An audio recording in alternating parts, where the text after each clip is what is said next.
Appuntamenti in agenda per martedì 5 marzo.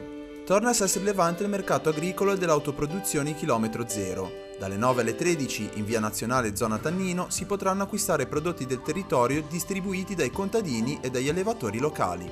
Il secondo appuntamento del convegno Health for All si terrà nel Teatro dell'Arca nella casa circondariale di Marassi, in cui si tratterà il tema della salute della popolazione migrante. L'evento inizierà alle 9 e la partecipazione è gratuita. Continua a Palazzo Tours in via Garibaldi a Genova la mostra fotografica e Mozione di Sport di Massimo Lovati.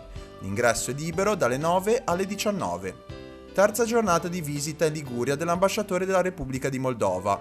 Dalle 13 alle 15 sono previsti incontri con importanti aziende del Tigullio tra Carasco, Casarza Ligure e Levi. Continua il ciclo di seminari organizzato da Unicef Liguria, con il quarto incontro per promuovere i diritti dell'infanzia e dell'adolescenza. Appuntamento alle 15 presso Palazzo Tursi a Genova.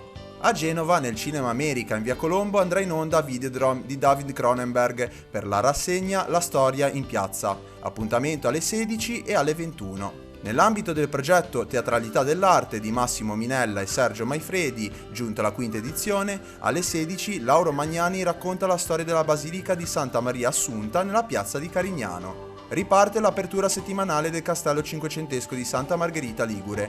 Dalle 17 alle 19 sarà possibile visitare la fortezza in cui sono stati allestiti nuovi spazi multimediali. Il costo del biglietto è di 3 euro, gratis l'entrata per i residenti nel comune e gli under 14.